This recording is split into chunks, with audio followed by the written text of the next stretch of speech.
अखिल विश्व के सर्वाधिक लोकप्रिय नेता और हमारे भारत के यशस्वी प्रधानमंत्री आदरणीय श्री नरेंद्र मोदी जी का महाराष्ट्र की ओर से मैं बहुत बहुत स्वागत करता हूं। आज हमारे बीच उपस्थित केंद्रीय मंत्री आदरणीय नितिन गडकरी जी, आदरणीय जगत प्रकाश नड्डा जी, आदरणीय नायडू जी, मुरली मनोहर जी हमारे बीच तकनीकी कारणों से जुड़ नहीं पा रहे हैं। ऐसे हमारे महाराष्ट्र के मुख्यमंत्री आदरणीय एकनाथराव शिंदे जी, अजित पवार जी, राधाकृष्ण विखे पाटिल जी, हसन मुशर्रफ जी, यहां पर उपस्थित सभी महानुभाव और उपस्थित सभी बहनों और भाइयों, आज हम सबके लिए ये बहुत ही गौरवपूर्ण क्षण है कि जिन्होंने विकसित भारत का संकल्प हमको दिया, उस विकसित भारत की ओर आज हम लोग इस कार्यक्रम के माध्यम से अग्रसर हो रहे हैं। और प्रधानमंत्री जी ने जो सपना दिया, हर जिले में मेडिकल कॉलेज हो, आज एक ही दिन महाराष्ट्र में 10 मेडिकल कॉलेजेस की शुरुआत हो रही है। मैं ऐसा मानता हूं बहुत ही गौरव का क्षण है। जिस प्रकार से मेडिकल एजुकेशन का एक्सपेंशन आदरणीय प्रधानमंत्री जी के नेतृत्व में हुआ है, मैं ऐसा मानता हूं वो पूरे विश्व में अभूतपूर्व इस प्रकार का है। और आज इतने बड़े पैमाने पर डॉक्टर्स को तैयार करके अंतिम व्यक्ति तक स्वास्थ्य की सेवा को पहुंचाने का मिशन ये पूरा करने का काम हो रहा है और इसमें महाराष्ट्र भी आज बड़े पैमाने पर सहभागी है। इसका मुझे बहुत हर्ष है। इसके साथ साथ आदरणीय प्रधानमंत्री जी के हाथों से नागपुर के इस एयरपोर्ट का भूमि पूजन शिलान्यास हो रहा है। नागपुर जो भारत का मध्य बिंदु है, 0 माइल है, और यहां पर इस एयरपोर्ट के आने से मैं ऐसा मानता हूं पूरे मध्य भारत में रोजगार के अवसर तैयार होंगे, पूरे मध्य भारत में बड़े पैमाने पर इन्वेस्टमेंट आएंगी और विशेष रूप से नागपुर के कार्गो हब को एक बहुत बड़ी इसके कारण चालना मिलेगी। और इसलिए मैं आदरणीय प्रधानमंत्री जी का बहुत आभार व्यक्त करता हूं। साथ साथ पूरे देश में साईं भक्तों के लिए आज का दिन बहुत महत्वपूर्ण दिन है, क्योंकि शिरडी के हमारे जो एयरपोर्ट है उसकी नई टर्मिनल बिल्डिंग का भी शिलान्यास हो रहा है। 2017 में हमने एयरपोर्ट शुरू किया, लेकिन बहुत ही छोटा एयरपोर्ट था और तुरंत हमारे ध्यान में आया कि यहां पर इतनी ज्यादा फ्लाइट्स की डिमांड है और उसके कारण आज वहां पर विस्तारित इस प्रकार का एयरपोर्ट हो रहा है और नाइट लैंडिंग की फैसिलिटी भी वहां पर हुई है। मैं ऐसा मानता हूं आने वाले दिनों में देश के बिजिएस्ट एयरपोर्ट में हमारा शिरडी का एयरपोर्ट होगा और साईं बाबा का आशीर्वाद हमको मिलेगा। और मुझे सबसे बड़ी खुशी है कि आदरणीय प्रधानमंत्री जी इसका भी आज शिलान्यास कर रहे हैं। तो मैं ऐसा मानता हूं विकसित भारत की ओर ये जो कदम हमारे महाराष्ट्र ने हमारे मुख्यमंत्री एकनाथराव शिंदे जी के नेतृत्व में और आदरणीय प्रधानमंत्री जी के नेतृत्व में रखा है, इसके कारण निश्चित रूप से महाराष्ट्र अग्रसर होगा, महाराष्ट्र आगे जाएगा। इस कार्यक्रम के लिए प्रधानमंत्री जी आपने हमको समय दिया और इस कार्यक्रम को आप संपन्न कर रहे हैं, इसलिए मैं आपका बहुत बहुत आभार व्यक्त करता हूं और आपको निमंत्रित करता हूं कि आप कृपा कर इस कार्यक्रम को संबोधित करें और ये जो शिलान्यास है और मेडिकल कॉलेजेस की शुरुआत है इसको आप शुरू करें, ऐसा आपसे निवेदन करता हूं और अपने शब्दों को विराम देता हूं। जय हिंद, जय महाराष्ट्र। बहुत बहुत धन्यवाद माननीय उप मुख्यमंत्री महोदय जी।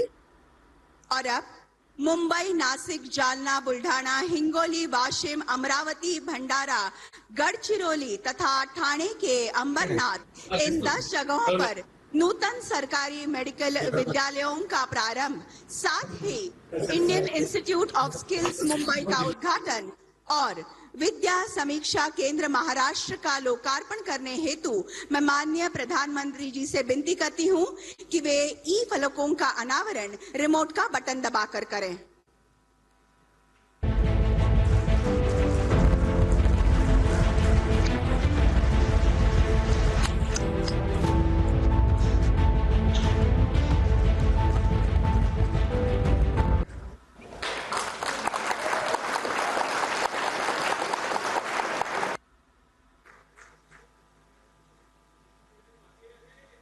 और अब प्रस्तुत है इन परियोजनाओं की जानकारी देती हुई एक लघु फिल्म। मेडिकल एजुकेशन में सीटों की संख्या बढ़ाई जा रही है, वहीं इनमें एडमिशन से लेकर रेगुलेशन तक एक सीमलेस और ट्रांसपेरेंट व्यवस्था बनाई जा रही है। भारत, इस भारत का पिछले 10 सालों में नेतृत्व कर रहे हैं प्रधानमंत्री नरेंद्र मोदी। राष्ट्रीय शिक्षा नीति की प्राथमिकता है भारत के हर युवा को समान शिक्षा मिले, शिक्षा के समान अवसर मिले। करोड़ों भारतवासियों के अच्छे स्वास्थ्य के लिए केंद्रीय स्वास्थ्य एवं परिवार कल्याण मंत्री श्री जेपी नड्डा की अगुवाई में नई नीतियों को बनाना इस सोच का एक हिस्सा है। केंद्र सरकार की इन्हीं नीतियों को अंजाम तक ले जाने का काम एकनाथ शिंदे के नेतृत्व में महाराष्ट्र की सरकार बखूबी कर रही है। देवेंद्र फडणवीस की रणनीति, अजित पवार की दूरदर्शिता और चिकित्सा शिक्षा मंत्री हसन मुशर्रफ के अथक परिश्रम का परिणाम अब दिखने लगा है। स्वास्थ्य एवं परिवार कल्याण मंत्रालय नई दिल्ली और चिकित्सा शिक्षा विभाग महाराष्ट्र सरकार ने राज्य में 10 नए सरकारी मेडिकल कॉलेज को मंजूरी दी है। महाराष्ट्र के इतिहास में पहली बार एक शैक्षणिक वर्ष में 10 नए सरकारी मेडिकल कॉलेज को एक साथ मंजूरी देने का ऐतिहासिक निर्णय लिया गया है। नए मेडिकल कॉलेज गढ़चिरौली, भंडारा, बुल्ढाना, वाशिम, मुंबई, अमरावती, जालना, हिंगोली, ठाणे और नासिक में स्थापित किए जाएंगे। एक जिला एक मेडिकल कॉलेज की धारणा के तहत प्रदेश में मेडिकल सुविधाओं का विस्तार किया गया है। अब महाराष्ट्र में आगामी शैक्षणिक सत्र में सरकारी कॉलेजों में MBBS की 900 नई सीटें मिलाकर कुल 35 सरकारी मेडिकल कॉलेज और छात्रों के लिए 4850 MBBS की सीटें उपलब्ध होगी। अब रियायती दरों पर चिकित्सा शिक्षा उपलब्ध है और राष्ट्रीय चिकित्सा आयोग ने देश में 1 लाख MBBS सीटों का लक्ष्य भी हासिल कर लिया है। अब एक नहीं 10 कदम स्वस्थ महाराष्ट्र के, स्वस्थ राष्ट्र के। माननीय प्रधानमंत्री श्री नरेंद्र मोदी जी के स्किल इंडिया विजन के तहत पिछले 10 वर्षों में करोड़ों युवाओं को कौशल प्रदान कर सशक्त बनाया गया है और ये भारत को दुनिया की कौशल राजधानी बनने की ओर प्रेरित कर रहा है। भारत के कौशल विकास के इतिहास में स्वर्णिम अध्याय के रूप में आज एक नई शुरुआत हो रही है। आज देश के माननीय प्रधानमंत्री श्री नरेंद्र मोदी जी द्वारा मुंबई में Indian Institute of Skills IIS का शुभारंभ किया जा रहा है, जो भारत के हजारों युवाओं को आगे बढ़ने के नए अवसर देगा। माननीय प्रधानमंत्री श्री नरेंद्र मोदी जी की दूरदर्शी सोच के तहत ही भारत में इस IIS मुंबई जैसे विश्व स्तरीय कौशल विकास के बुनियादी ढांचे का निर्माण किया गया है, जो हमारे युवाओं के लिए भारत ही नहीं बल्कि वैश्विक स्तर पर भी नए अवसर प्रदान करेगा। Indian Institute of Skills IIS Mumbai कौशल विकास मंत्रालय और टाटा ट्रस्ट की साझेदारी में स्थापित हो रहा है, जिसका उद्देश्य युवाओं को इंडस्ट्री 4.0 और फ्यूचर ओरिएंटेड प्रशिक्षण देना है। ये सरकार और उद्योग की सफल साझेदारी का उत्कृष्ट उदाहरण है, जो स्किल इंडिया मिशन को नई दिशा देकर युवाओं को सशक्त बनाएगा। IIS मुंबई 4 एकड़ राष्ट्रीय कौशल प्रशिक्षण संस्थान NSTI के कैंपस में स्थित है और mechatronics, robotics, factory automation, CNC machining, robotic welding, electric वाहन और एडिटिव मैन्युफैक्चरिंग जैसे अन्य उभरते क्षेत्रों में प्रशिक्षण देगा। अपने प्रारंभिक चरण में 10 एडवांस लैब्स, जो 15 से अधिक ग्लोबल और भारतीय OEMs के साथ साझेदारी में स्थापित की गई हैं, वास्तविक उद्योग उपकरणों का उपयोग करके प्रशिक्षण प्रदान करेंगी। भविष्य में संस्थान में हॉस्टल की सुविधाएं भी विकसित की जाएंगी। पूरी तरह विकसित परिसर के साथ संस्थान आने वाले 5 वर्षों तक प्रतिवर्ष 5000 से अधिक छात्रों को प्रशिक्षण देगा। IIS मुंबई देश में एक प्रमुख प्रशिक्षण संस्थान होगा, जिसमें विश्व स्तरीय व्यावसायिक प्रशिक्षण सुविधाएं उपलब्ध कराई जा रही हैं। आज इस शुभ अवसर पर माननीय प्रधानमंत्री जी महाराष्ट्र के विद्या समीक्षा केंद्र को भी देश को समर्पित करेंगे। आज टेक्नोलॉजी प्लेटफॉर्म से कहीं अधिक भारत के विद्या समीक्षा केंद्र शिक्षा के क्षेत्र में प्रगति और अवसर के प्रतीक हैं। आज हमारे माननीय प्रधानमंत्री श्री नरेंद्र मोदी जी द्वारा इस पहल का अगला कदम रखते हुए हम नवाचार से प्रेरित शैक्षिक उत्कृष्टता के एक नए युग की ओर देख रहे हैं। उद्घाटित हो रहे महाराष्ट्र के विद्या समीक्षा केंद्र में आपका स्वागत है। और अब डॉक्टर बाबा साहेब आम्बेडकर अंतर्राष्ट्रीय हवाई अड्डा नागपुर का आधुनिकीकरण तथा विस्तारीकरण, साथ ही शिरडी अंतर्राष्ट्रीय हवाई अड्डे की नई टर्मिनल बिल्डिंग का भूमि पूजन करने हेतु मैं माननीय प्रधानमंत्री जी से विनती करती हूं कि वे ई फलकों का अनावरण रिमोट का बटन दबाकर करें।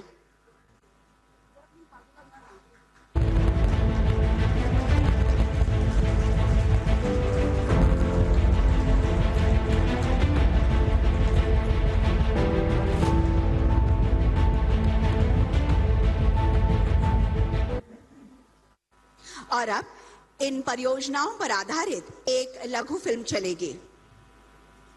माननीय नरेंद्र मोदी जी के नेतृत्व में भारत के विमानन उद्योग ने पिछले 10 वर्षों में महत्वपूर्ण वृद्धि का अनुभव किया है। देश में परिचालन हवाई अड्डों की संख्या 2014 में 74 से दोगुनी होकर 2024 में 157 हो गई है और लक्ष्य 2047 तक इस संख्या को 350 से 400 तक बढ़ाने का है। भारत के विकास पुरुष माननीय नरेंद्र मोदी जी ने महाराष्ट्र को कई विकास कामों की सौगात दी है। महाराष्ट्र वो राज्य है जिसकी विकसित भारत के निर्माण में बहुत बड़ी भूमिका है। महाराष्ट्र के माननीय मुख्यमंत्री श्री एकनाथ शिंदे जी, माननीय उप मुख्यमंत्री श्री देवेंद्र फडणवीस जी, माननीय उप मुख्यमंत्री श्री अजित पवार जी की अगुवाई में कार्यशील महाराष्ट्र सरकार ने राज्य के हवाई क्षेत्र के सुधार के लिए विभिन्न परियोजनाओं को संकल्पित किया है। इसी के तहत डॉक्टर बाबा साहेब आम्बेडकर अंतर्राष्ट्रीय हवाई अड्डा नागपुर के टर्मिनल इमारत एवं विविध कार्यों का भूमि पूजन। इस परियोजना से नागपुर हवाई अड्डा एक विश्व स्तरीय विमानन केंद्र में बदलने के लिए तैयार है। उक्त परियोजना की अनुमानित लागत 7,000 करोड़ है, जिसे 4 चरणों में पूरा किया जाएगा। प्रथम चरण के विस्तार में नागपुर हवाई अड्डे की यात्री क्षमता को 4 मिलियन तक बढ़ाया जाएगा।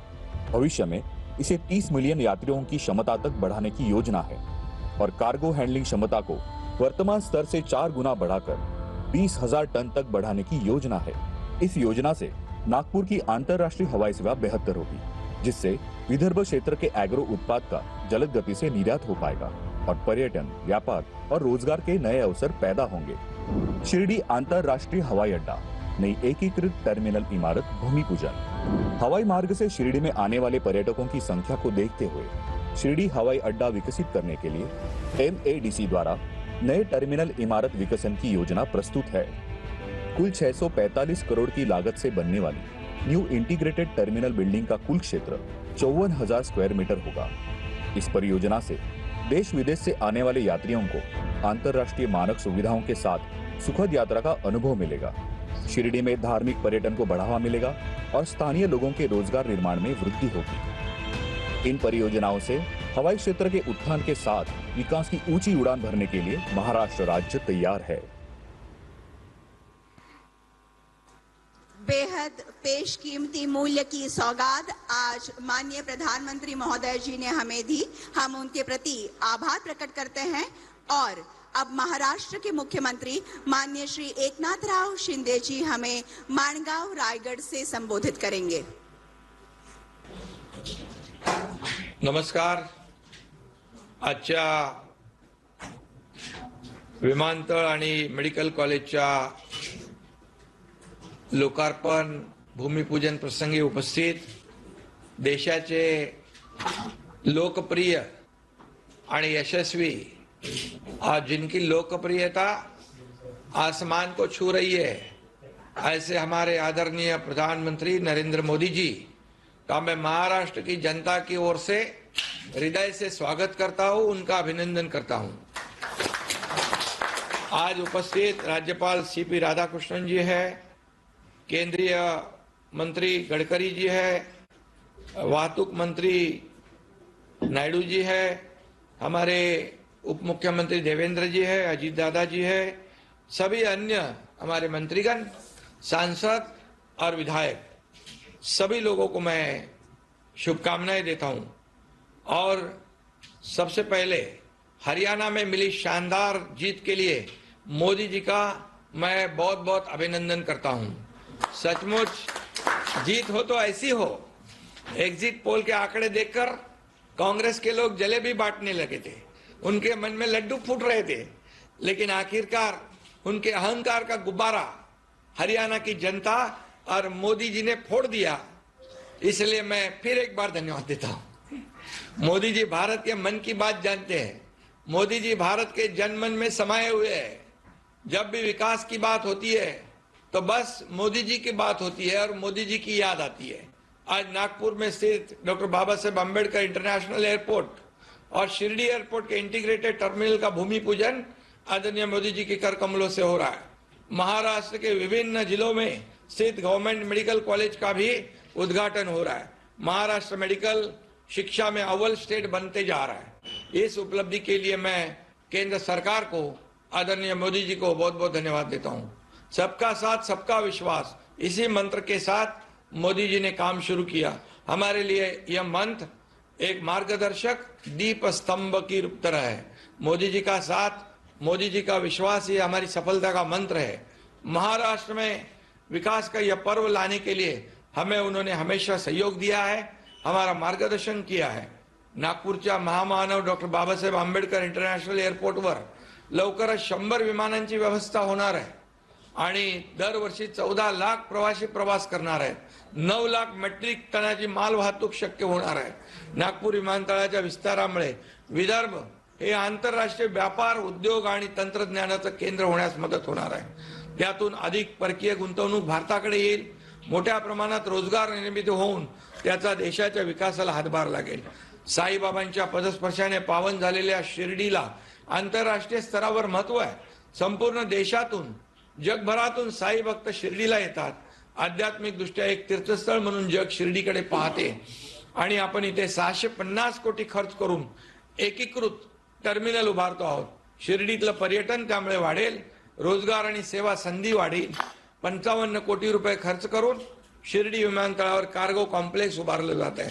शिर्डी आणि आसपासच्या शेतकऱ्यांना त्यामुळे व्यापाराची संधी उपलब्ध होणार आहे। महाराष्ट्रात आता एमबीबीएसच्या सर्वात जास्त जागा आहेत। देशातील सर्वाधिक मेडिकल कॉलेजेस महाराष्ट्रात आहेत। 2014 पूर्वी देशामध्ये फक्त 387 मेडिकल कॉलेज होती। आता गेल्या 10 वर्षात ती संख्या 706 वर गेलेली है। मेडिकल कॉलेज बढ़ गए और एयरपोर्ट पहले 2014 से पहले 74 थे, उसमें और 75 की बढ़ोतरी होकर अब 150 के पार हमारे एयरपोर्ट गए हैं। केंद्रातील सशक्त सकारात्मक धोरणामुळे शक्य झालेलं आहे। एकाच दिवशी 10 मेडिकल कॉलेजचं उद्घाटन हा एक रिकॉर्ड है और महाराष्ट्र हमेशा रिकॉर्ड करने की आदत महाराष्ट्र को है। आपके मार्गदर्शन में विकास आणि लोककल्याणकारी निर्णयामध्येही महाराष्ट्राचं विक्रम केलेत। राज्यातील 12 कोटी जनतेसाठी 5 लाख रुपयापर्यंतचा आरोग्य विमा काढणारं महाराष्ट्र हे देशातील पहिलं राज्य आहे आणि म्हणून डबल इंजिन सरकारमुळे गेल्या 2 वर्षात या कामांना वेग आलाय। विकासाचे कुठलेही काम आम्ही आदरणीय मोदीजींकडे घेऊन गेलो ते कधी ना म्हणाले नाही। त्यांच्या डिक्शनरीमध्ये नो आणि नाही हा शब्द नाही आणि म्हणून त्यांना मी मनापासून धन्यवाद देतो। मैं और एक खुश खबर आज यहाँ देने जा रहा हूँ। हमारे नवी मुंबई इंटरनेशनल एयरपोर्ट से अगले 2-3 दिनों में सुखोई फाइटर टेक ऑफ करने वाला है। हम सभी का मानना है कि मोदी जी खुद सुखोई से भी बड़े फाइटर है। सारे विरोधी से वो अकेले फाइट करते हैं और अकेले जीतते हैं और इसलिए उनका फाइटर प्लेन 140 करोड़ जनता के मन में लैंड कर चुका है। मोदी जी इस देश को हवाई जहाज की स्पीड से आसमान की ऊंचाई पर लेकर जा रहे हैं। मां जगदम्बा की कृपा से हमारे देश को ऐसा नेता नसीब हुआ है। इसके लिए हरियाणा में मिले शानदार जीत के लिए मैं उनका फिर से एक बार हार्दिक अभिनंदन करता हूं। मैं जीत को महाराष्ट्र में भी दोहराने और मोदी जी को शानदार जीत का तोहफा देने का वादा करता हूं। धन्यवाद। जय हिंद, जय महाराष्ट्र। धन्यवाद माननीय मुख्यमंत्री महोदय जी। और अब भारत के प्रधानमंत्री माननीय श्री नरेंद्र मोदी जी से मैं सविनय प्रार्थना करती हूं कि आज के इस अत्यंत आनंद के तथा महत्वपूर्ण अवसर पर वे अपनी ओजस्वी वाणी तथा बहुमोल विचारों से हमें अनुग्रहित करें।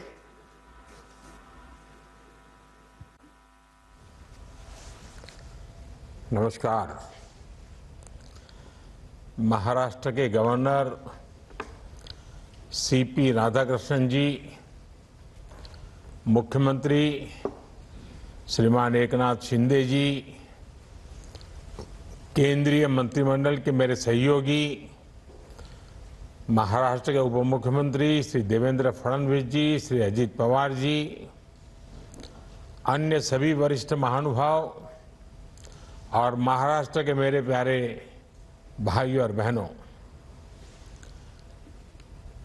महाराष्ट्रातील सर्व शिवप्रेमी बंधू भगिनींना माझा नमस्कार।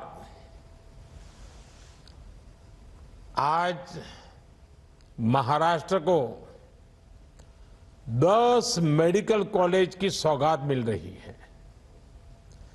नागपुर एयरपोर्ट के आधुनिकीकरण और विस्तार का काम, शिरडी एयरपोर्ट के लिए एक टर्मिनल बिल्डिंग का निर्माण, आज इंफ्रास्ट्रक्चर से जुड़े इन 2 अहम प्रोजेक्ट्स का शिलान्यास भी हुआ है। मैं इन सभी विकास कार्यों के लिए महाराष्ट्र के लोगों को बहुत बहुत बधाई देता हूं। अभी पिछले हफ्ते ही मैं ठाणे और मुंबई गया था। यहां मेट्रो समेत 30,000 करोड़ के प्रोजेक्ट्स के शुभारंभ का अवसर मुझे मिला। इसके पहले भी अलग अलग जिलों में हजारों करोड़ की विकास परियोजनाएं शुरू हुई हैं। कई शहरों में मेट्रो का विस्तार किया जा रहा है, कहीं एयरपोर्ट को अपग्रेड किया जा रहा है, तो कहीं सड़कों और हाईवे से जुड़े प्रोजेक्ट्स तेज गति से आगे बढ़ रहे हैं। Infrastructure, solar energy, textile park से जुड़ी परियोजनाएं लॉन्च की गई हैं। किसानों, पशुपालकों के हित में नई पहल की गई है। महाराष्ट्र में देश के सबसे बड़े कंटेनर पोर्ट वधावन पोर्ट की नींव रखी गई है। महाराष्ट्र के इतिहास में इतनी तेज गति से, इतने बड़े स्केल पर अलग अलग क्षेत्रों में कभी भी विकास नहीं हुआ। हां, यह बात अलग है कि कांग्रेस के राज में इतनी ही तेज गति से, इतने ही स्केल पर अलग अलग क्षेत्रों में भ्रष्टाचार जरूर होता था।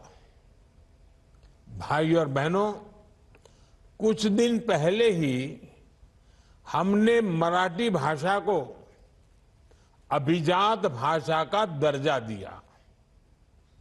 जब एक भाषा को उसका गौरव मिलता है, तब सिर्फ शब्द नहीं बल्कि पूरी पीढ़ी को नए बोल मिलते हैं। करोड़ों मराठी माणूस का दशकों पुराना सपना पूरा हुआ। महाराष्ट्र के लोगों ने जगह जगह इसकी खुशी मनाई। आज महाराष्ट्र के गांव-गांव से मुझे खुशी के संदेश भी भेज रहे हैं। महाराष्ट्र के लोग अपने संदेशों में मराठी को अभिजात भाषा का दर्जा देने के लिए मुझे ढेर सारे धन्यवाद दे रहे हैं।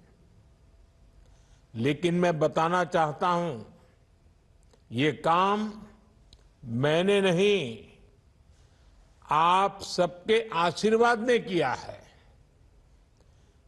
महाराष्ट्र के विकास का हर प्रयास छत्रपति शिवाजी महाराज, बाबा साहब आंबेडकर, ज्योतिबा फुले, सावित्रीबाई फुले जैसी विभूतियों के आशीर्वाद से हो रहा है। साथियों, अभी कल ही हरियाणा और जम्मू कश्मीर के चुनाव परिणाम आए हैं। हरियाणा ने बता दिया है देश का मूड क्या है, मिजाज क्या है। 2 बार कार्यकाल पूरा करने के बाद लगातार तीसरी बार चुनकर आना ऐतिहासिक है। कांग्रेस का पूरा इकोसिस्टम, अर्बन नक्सल का पूरा गिरोह जनता को गुमराह करने में जुटा था, लेकिन कांग्रेस की सारी साजिशें ध्वस्त हो गई। उन्होंने दलितों के बीच झूठ फैलाने की कोशिश की, लेकिन दलित समाज ने इनके खतरनाक इरादों को भांप लिया। दलितों को एहसास हो गया कि कांग्रेस उनका आरक्षण छीनकर अपने वोट बैंक को बांटना चाहती है। आज हरियाणा के दलित वर्ग ने बीजेपी को रिकॉर्ड समर्थन दिया है। हरियाणा के ओबीसी बीजेपी के विकास कार्यों को देखकर उसके साथ है। कांग्रेस ने किसानों को भड़काया, लेकिन किसानों को पता है कि उसे फसलों पर एमएसपी किसने दी। हरियाणा के किसान बीजेपी की किसान कल्याण योजनाओं से खुश है। कांग्रेस ने युवाओं को टारगेट किया और अलग अलग तरीके से उन्हें भड़काने की कोशिश की, लेकिन हरियाणा के नौजवान, हमारी बहनें, बेटियां अपने उज्जवल भविष्य के लिए भाजपा पर ही भरोसा कर रहे हैं। कांग्रेस ने सारे हथकंडे अपनाए, लेकिन हरियाणा की जनता ने दिखा दिया वो अब कांग्रेस और अर्बन नक्सल के नफरती षड्यंत्रों का शिकार नहीं होने वाले। साथियों, कांग्रेस हमेशा बांटो और सत्ता पाओ के फॉर्मूले पर चली है। कांग्रेस ने बार बार ये सिद्ध किया है कि वो एक गैर जिम्मेदार दल बन गया है। वो अभी भी देश को बांटने के लिए नए नए नैरेटिव गढ़ रही है। कांग्रेस समाज को बांटने का फॉर्मूला लाती रहती है। कांग्रेस देश के मतदाताओं को गुमराह करने से बाज नहीं आ रही। कांग्रेस का फॉर्मूला साफ है कि मुसलमानों को डराते रहो उनको भय दिखाओ, उनको वोट बैंक के कन्वर्ट करो और वोट बैंक को मजबूत करो। कांग्रेस के एक भी नेता ने आज तक कभी नहीं कहा कि हमारे मुस्लिम भाई बहनों में कितनी जातियां होती हैं। मुस्लिम जातियों की बात आते ही कांग्रेस के नेता पर मुंह पर ताला लगाकर बैठ जाते हैं, लेकिन जब भी हिंदू समाज की बात आती है तो कांग्रेस उनकी चर्चा जाति से ही शुरू करती है। कांग्रेस की नीति है हिंदुओं की एक जाति को दूसरी जाति से लड़ाओ।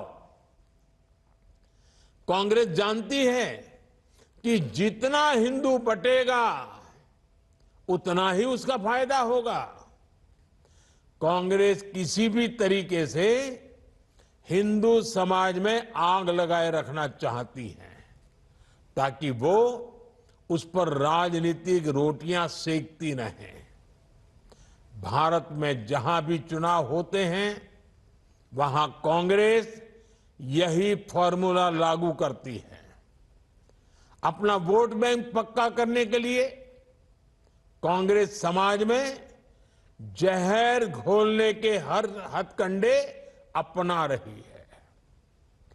कांग्रेस पूरी तरह से सांप्रदायिक और जातिवाद का चुनाव लड़ती रहती है। हिंदू समाज को तोड़कर उसे अपनी जीत का फॉर्मूला बनाना, यही कांग्रेस की राजनीति का आधार है। कांग्रेस भारत के सर्वजन हिताय, सर्वजन सुखाय की भावना का दमन कर रही है, सनातन परंपरा का दमन कर रही है। जिस कांग्रेस ने इतने वर्षों तक देश पर राज किया, वो सत्ता में वापसी के लिए इतनी बेचैन है कि हर रोज नफरत की राजनीति कर रही है। कांग्रेस की पुरानी पीढ़ी के नेता भी बेबस है, असहाय है कि उनकी इस पार्टी की क्या स्थिति हो गई है। कांग्रेस की ये स्थिति होने वाली है। कांग्रेस नफरत फैलाने की सबसे बड़ी फैक्ट्री बनने वाली है। ये गांधी जी ने आजादी के बाद ही समझ लिया था। इसलिए ही गांधी जी ने कहा था कि कांग्रेस को खत्म कर देना चाहिए। कांग्रेस खुद खत्म नहीं हुई, लेकिन आज देश को खत्म करने पर तुली हुई है। इसलिए हमें सावधान रहना है, सतर्क रहना है। साथियों, मेरा पक्का विश्वास है समाज को तोड़ने की आज जो कोशिश हो रही है, ऐसी हर साजिश को महाराष्ट्र के लोग नाकाम करके रहेंगे। महाराष्ट्र के लोगों को देश के विकास को सर्वोपरि रखते हुए एकजुट होकर बीजेपी महायुति के लिए वोट करना है। हरियाणा तर भाजपा जिंकली, आता महाराष्ट्रात यापेक्षा मोठा विजय मिलवायचा आहे। साथियों, पिछले 10 वर्ष में हमने देश के विकास के लिए आधुनिक इंफ्रा बनाने का एक महायज्ञ शुरू किया है। आज हम सिर्फ बिल्डिंग नहीं बना रहे हैं, हम एक स्वस्थ और समृद्ध महाराष्ट्र की नींव रख रहे हैं। एक साथ 10 नए सरकारी मेडिकल कॉलेजों की शुरुआत ये केवल 10 नए संस्थानों को तैयार करना नहीं है, ये लाखों लोगों के जीवन को बेहतर बनाने का महायज्ञ है। ठाणे, अंबरनाथ, मुंबई, नासिक, झालना, बुल्ढाना, हिंगोली, वाशिम, अमरावती, भंडारा और गढ़चिरौली, ये मेडिकल कॉलेज इन सभी जिलों में और आसपास के क्षेत्रों में लाखों परिवारों की सेवा का केंद्र बनेंगे। इनके चलते महाराष्ट्र में 900 मेडिकल सीटें बढ़ रही है। अब महाराष्ट्र में मेडिकल सीटों की संख्या लगभग 6000 हो जाएगी। इस बार लाल किले से देश ने संकल्प लिया है कि मिडिल क्लास में मेडिकल लाइन में 75,000 नई सीटें जोड़ी जाएगी। आज का ये आयोजन इसी दिशा में भी बड़ा कदम है। साथियों, हमने मेडिकल शिक्षा को सुलभ बनाया है। इससे महाराष्ट्र के युवाओं के लिए नए अवसरों के दरवाजे खुल गए हैं। हमारे गरीब और मध्यम वर्ग के ज्यादा से ज्यादा बच्चे डॉक्टर बने, उनका सपना पूरा हो, ये हमारी सरकार की प्राथमिकता है। एक समय में इस तरह की पढ़ाई के लिए मातृभाषा में किताबें ना होना भी बड़ी चुनौती थी। हमने महाराष्ट्र के युवाओं के हितों को ध्यान में रखते हुए ये भेदभाव भी खत्म किया है। अब महाराष्ट्र के युवा मराठी भाषा में मेडिकल की पढ़ाई कर पाएंगे। मराठी भाषा में पढ़कर वो डॉक्टर बनने का सपना पूरा करेंगे। साथियों, जीवन को आसान बनाने का हमारा प्रयास गरीबी के खिलाफ लड़ाई का बहुत बड़ा माध्यम है। कांग्रेस जैसी पार्टियों ने तो गरीबी को अपनी राजनीति का ईंधन बना रखा था, इसलिए वो गरीब को गरीब बनाए रखती थी। लेकिन हमारी सरकार ने एक दशक के भीतर भीतर 25 करोड़ लोगों को गरीबी से निकाला है और देश में स्वास्थ्य सेवाओं का कायाकल्प इसका एक बड़ा आधार बना है। आज हर गरीब के पास मुफ्त इलाज के लिए आयुष्मान कार्ड है। अब सभी देशवासियों में जो भी 70 के ऊपर के हैं, अब 70 साल की उम्र के बुजुर्गों को भी मुफ्त इलाज मिल रहा है। जन औषधि केंद्रों पर बेहद कम कीमत पर जरूरी दवाइयां मिल रही है। हार्ट मरीजों के लिए स्टेंट 80-85% तक सस्ते किए गए हैं। हमने कैंसर के इलाज के लिए जरूरी दवाइयों के लिए उसके दाम भी कम किए हैं। सरकारी मेडिकल कॉलेजों और अस्पतालों की संख्या बढ़ने से भी इलाज सस्ता हुआ है। आज गरीब से गरीब देशवासी को मोदी सरकार ने सामाजिक सुरक्षा का मजबूत कवच दिया है। साथियों, दुनिया किसी देश में तभी विश्वास करती है जब वहां का युवा आत्मविश्वास से भरा होता है। आज युवा भारत का आत्मविश्वास भारत के उज्जवल भविष्य की नई कहानी है। दुनिया के बड़े बड़े देश आज भारत को मानव संसाधन के बड़े केंद्र के रूप में देख रहे हैं। हमारे युवाओं के पास पूरी दुनिया में शिक्षा, स्वास्थ्य से लेकर सॉफ्टवेयर तक हर क्षेत्र में अपार अवसर है। इसलिए हम अपने युवाओं को ग्लोबल स्टैंडर्ड के मुताबिक स्किल्ड बना रहे हैं।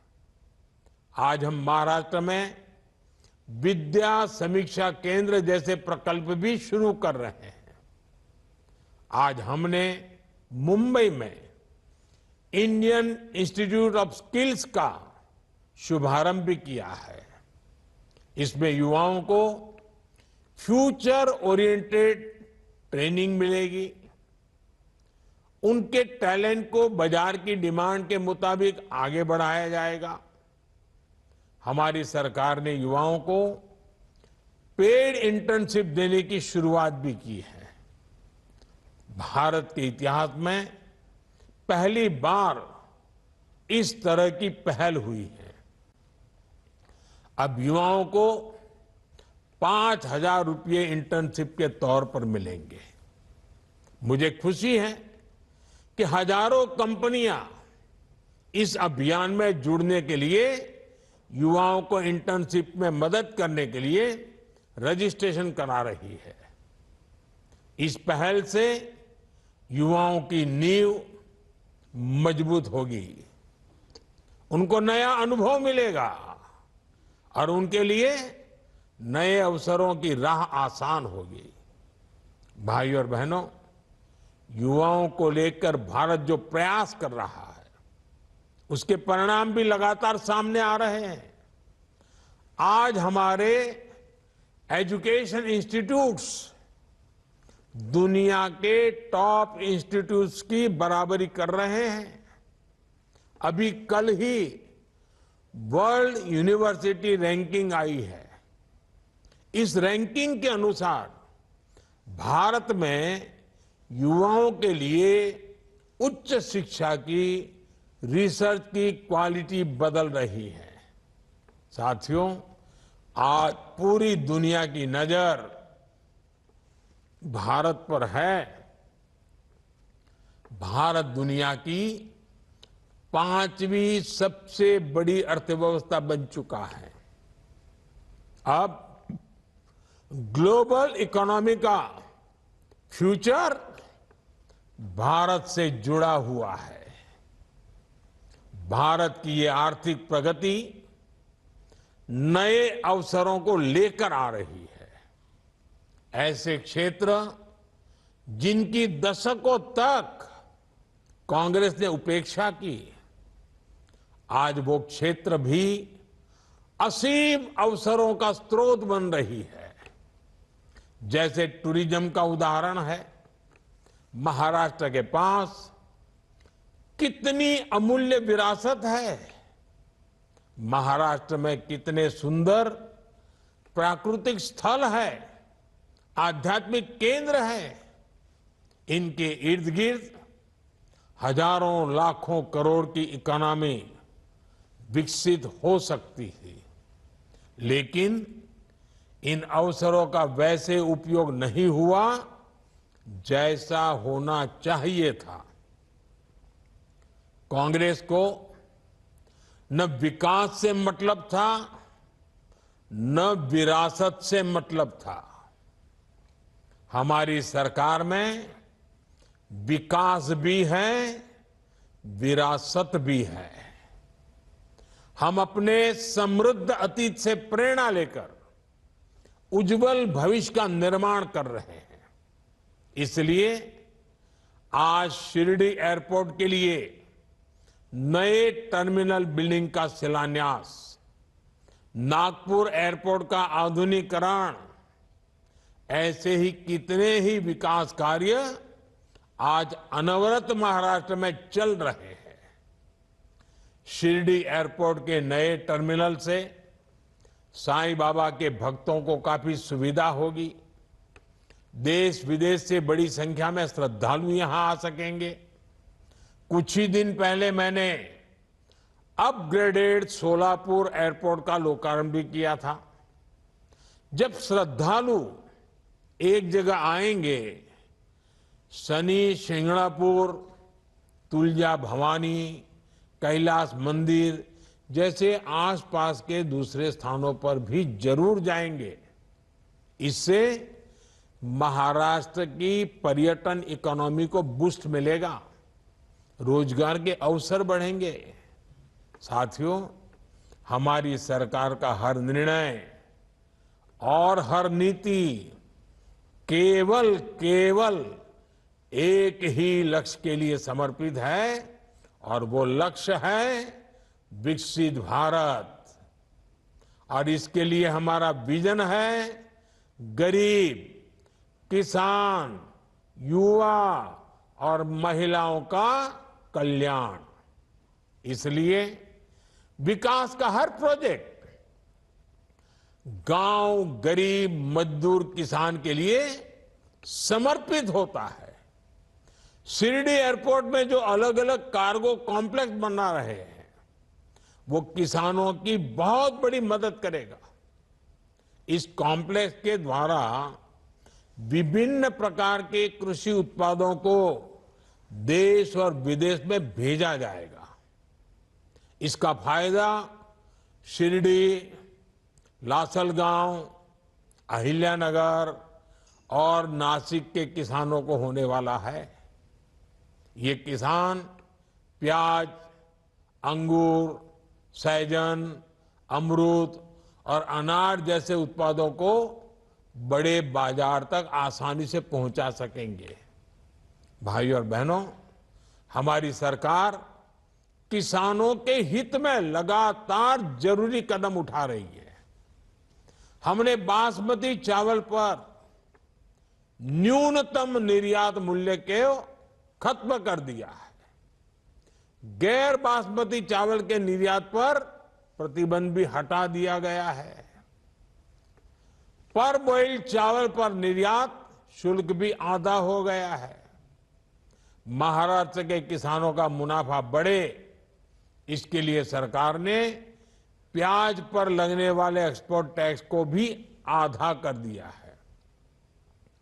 हमने खाद्य तेलों के आयात पर 20% टैक्स लगाने का फैसला किया है। रिफाइंड सोयाबीन, सूरजमुखी और पाम ऑयल पर कस्टम शुल्क को भी काफी बढ़ाया गया है। इसका लाभ किसे होगा? हमारे देश के किसानों को होगा। उन्हें सरसों, सोयाबीन और सूरजमुखी जैसी फसलों की ज्यादा कीमत मिलेगी। आज सरकार टेक्सटाइल इंडस्ट्री को जिस तरह सपोर्ट कर रही है, उससे महाराष्ट्र के कपास किसानों को भी बहुत फायदा होगा।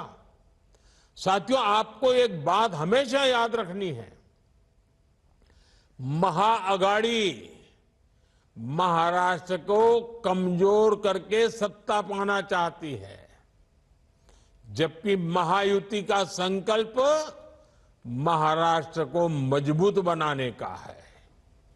मुझे खुशी है कि आज महाराष्ट्र एक बार फिर देश की प्रगति को नेतृत्व देने के लिए आगे बढ़ रहा है। मैं एक बार फिर महाराष्ट्र के लोगों को इन सभी विकास कार्यों के लिए बहुत बहुत बधाई देता हूं। बहुत बहुत धन्यवाद।